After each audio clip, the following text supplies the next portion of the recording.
Alright, so I want to talk about another interesting concept here, and that is explain what mirror neurons are and explain two different ways in which they are thought to be important.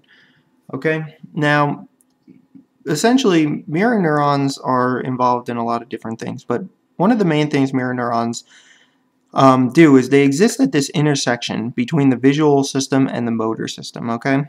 And the mirror neurons fire when we observe someone performing a specific task.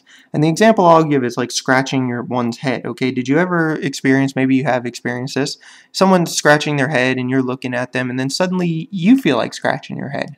And you don't really know why. Your head wasn't itchy before that. It just seems like all of a sudden, you know, your head's itchy now and you're scratching your head. Well, one of the reasons for that could be this concept of mirror neurons, okay? So we observe someone performing this very specific action, and a certain set of neurons are firing while we're watching this person do that. And essentially what those neurons are doing is they're giving us the feeling like we're actually performing the task. Okay? So we're watching them perform this very specific task, and these same neurons also fire when we perform the very action we are observing. So these neurons are also firing when we see somebody, when we perform the same action we're witnessing somebody perform, okay?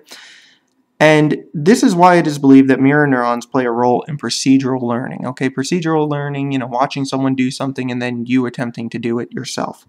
The mirror neurons bridge the gap between watching the action being performed and being able to perform the same action ourselves, okay? They sort of bridge that learning curve there, that learning gap where we watch someone perform the task, then we perform it ourselves, and we kind of know how to perform it at those points.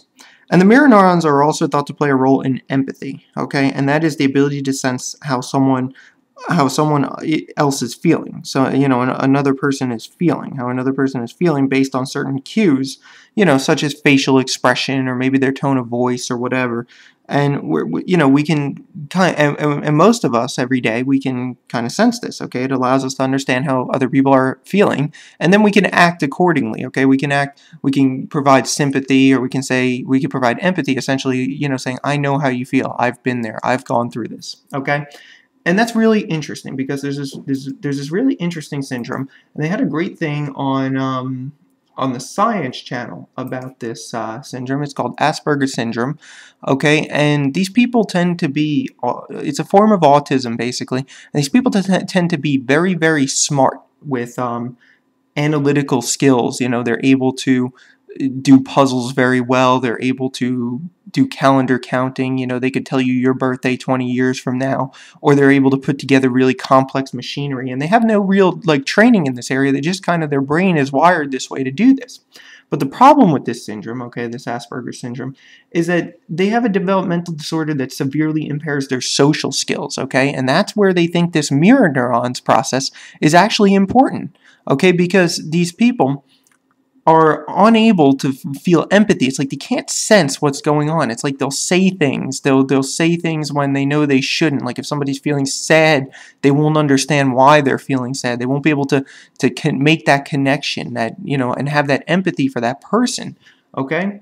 So what they started doing with a lot of these patients is they started, you know, using a magnet basically, and essentially exciting this area where these mirror neurons are. Okay, so they started exciting this area with this magnet, okay, and what they wanted to see is if they could cause this area to start firing, okay, and operating the way it should operate, you know, will this person develop a little bit more socially, okay? Will they be able to understand a little bit better? Will they be able to interact with people a little bit better? And you know, there's been some testing on it. It seems to have some pretty positive results so far. But these mirror neurons really play a big role in that process. We kind of are just starting to understand this, but you know, it plays a role in your daily life, and like I said, in procedural learning. But you know, it's really starting to develop, and we're really starting to understand it based on studying these people with this condition.